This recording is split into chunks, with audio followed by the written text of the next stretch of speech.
కేటుగాళ్లు ఎవ్వరిని వదలట్లేదు. సామాన్యుల నుంచి ప్రజాప్రతినిధుల వరకు ఎవ్వరు దొరికినా మోసం చేస్తున్నారు. సైబర్ నేరగాళ్ల చేతిలో మోసపోయిన ఒక ఎమ్మెల్యే కాదు. సైబర్ మోసాల పట్ల జాగ్రత్తగా ఉండాలి. తాను మోసపోయాను, మీరు మోసపోకూడదంటున్నారు జనగాం ఎమ్మెల్యే పల్లా రాజేశ్వరరెడ్డి. వికసిత్ భారత్ పథకం పేరిట ఎమ్మెల్యే నుంచి ₹1,00,000 వసూలు చేశారు కేటుగాళ్లు. ఫినాన్స్ డిపార్ట్మెంట్ అడిషనల్ సెక్రటరీ అనంతరామరెడ్డి పేరుతో ఆదివారం రోజు పల్లా రాజేశ్వరరెడ్డికి ఫోన్ వచ్చింది. కేంద్ర ప్రభుత్వ పథకం వికసిత్ భారత్ లో 40 మందికి నిధులొచ్చే అవకాశం ఉందన్నది ఆ ఫోన్ కాల్ సారాంశం. నియోజకవర్గంలో అర్హులైన 40 మంది జాబితా ఇవ్వాలని చెప్పాడు ఆ కేటుగాడు. ఒక్కో లబ్ధిదారుడికి 5 నుంచి 10 లక్షల లబ్ధి చేకూరుతుందని చెప్పారు. ఒక్కో దరఖాస్తుకి ₹2,500 చొప్పున 1,00,000 పంపించాలని చెప్పాడు. ఇవాళే ఆఖరి రోజు ₹1,00,000 పంపించకపోతే 40 మంది ఆ అవకాశాన్ని కోల్పోతారంటూ ఫోన్లో పల్లాకి చెప్పాడు. అది నిజమేనని నమ్మిన పల్లా వెంటనే ఫోన్ పే ద్వారా ₹1,00,000 పంపించారు. ఆ తర్వాత రెస్పాన్స్ లేకపోవడంతో ఇది సైబర్ మోసం అయి ఉంటుందనుకున్నారు ఎమ్మెల్యే.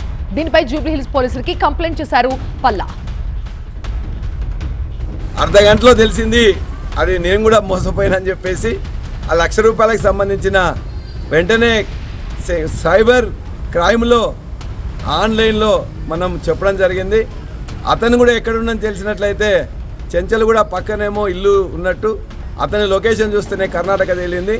సో ఇది మోసపోయినామని చెప్పేసి మా ముగ్గురు పిల్లలకు కూడా చెప్పేసి మేము అక్కడనే ఒక కంప్లైంట్ ఇచ్చి ఆ డబ్బులు పోకుండా వాటిని స్టాప్ చేయించగలిగినాం. మళ్ళీ మనకి రావడానికి అని చెప్పేసి కంప్లైంట్ ఇవ్వాలంటే ఇచ్చినాం.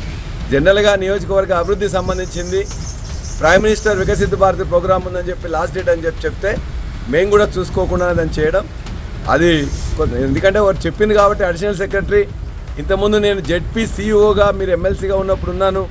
నా భార్య సుధారాణి ఆమె కూడా ఇక్కడే ఆఫీసర్గా ఉందని చెప్తే న్యాచురల్గా నమ్మినాం, మోసపోయినాం. కాబట్టి జాగ్రత్తగా ఉండాలి. నేనే మోసపోయినా కాబట్టి నాలాగా ఇంకెవరు మోసపోతుందని చెప్పేసి తెలియదు.